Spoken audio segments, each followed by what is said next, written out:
Halo sahabat, salam sehat luar biasa. Ya, kita sekarang bicara tentang hal yang lain. Masih dalam ranah law attraction, tapi sekarang pada varian lain yaitu tentang revisi. Revisi ini diperkenalkan oleh Neville Goddard ya, seorang ahli spiritual dari Amerika tentunya ya. Nah, beliau ini menganut loa tapi mengembangkannya juga menjadi law of assumption ya, jadi hukum asumsi teman-teman ya.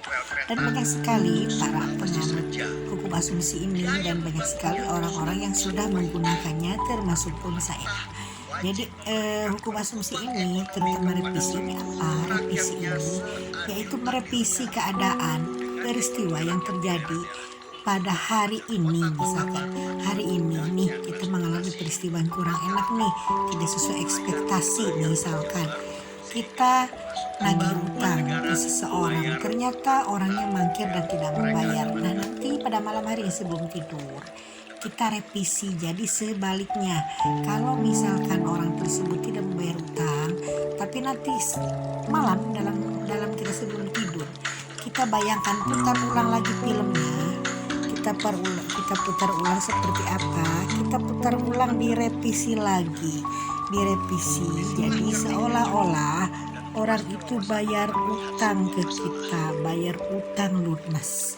Jadi gini, terima kasih Tuhan, orang itu sudah bayar utangnya dengan lunas, dan terima kasih Tuhan sekarang aku sudah punya modal untuk usaha. Nah, jadi kita bicarakan sebaliknya. Umpamanya juga kalau misalkan kita siang tadi ribut-ribut sama anak, biasanya sama anak kan, kalau yang sudah dewasa itu anak kadang-kadang tidak sebab sama kita. Nah, nanti pada malam hari kita revisi sebelum tidur. Nah, ini revisi ini sangat berguna untuk pertama untuk kedamaian hati, kebahagiaan, kedua juga untuk perkembangan keadaan kita selanjutnya, kita jadi orang beruntung gitu. Nah, jadi teman-teman, revisi ini sangat penting karena revisi ini merupakan sebuah konsep diri, self konsep yang akan mempengaruhi kita pada sepanjang hari dalam kehidupan, sepanjang bulan, sepanjang tahun, dan sepanjang masa selama kita hidup, teman-teman ya.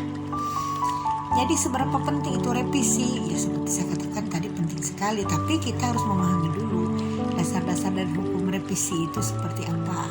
Nah, hukum revisi ini kita harus benar-benar menyadari karena harus ada kesadaran penuh dari diri kita sendiri bahwa memang kita perlu memperbaiki keadaan untuk hidup yang lebih baik. Dan revisi ini dilakukan dengan kesadaran penuh. Jadi jangan dipaksakan, jangan ada yang memaksa. Tapi ini benar-benar kerja ikhlas karena itu harus datangnya dari dasar hati.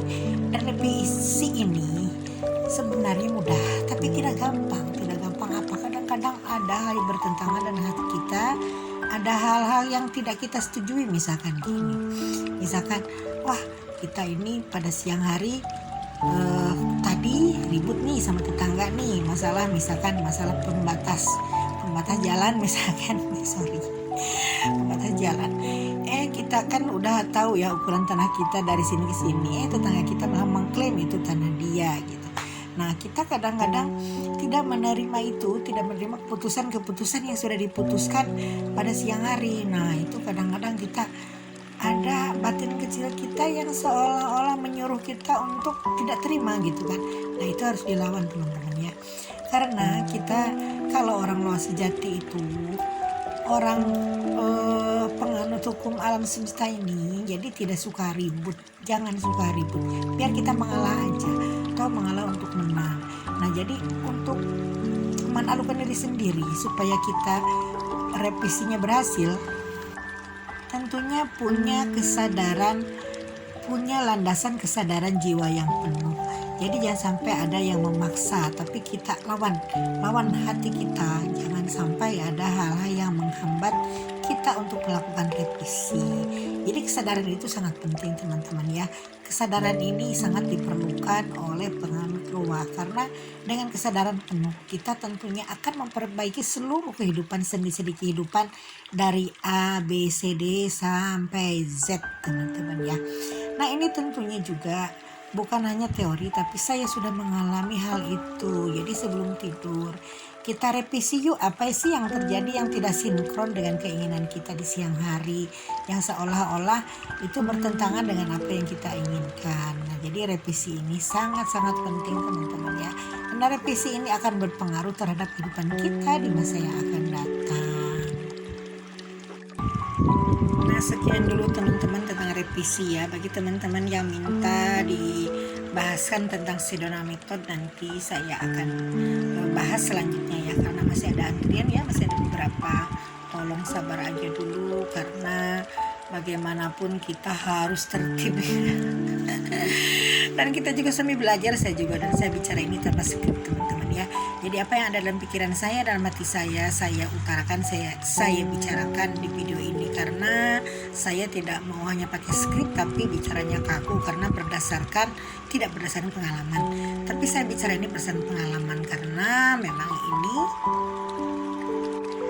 kebanyakan pengalaman pribadi teman-teman ya. Jadi kalau bukan pengalaman, biasanya kita bicaranya pun bingung mulai dari mana, awal dari mana, nanti akhirnya juga nggak jelas. Mudah-mudahan teman bisa mengerti apa yang saya katakan. Mudah-mudahan kita bisa berpraktek selalu untuk menolong diri kita sendiri, dan setelah menolong diri sendiri kita menolong orang lain. Oke teman-teman, sekian dulu, mudah-mudahan selalu baik.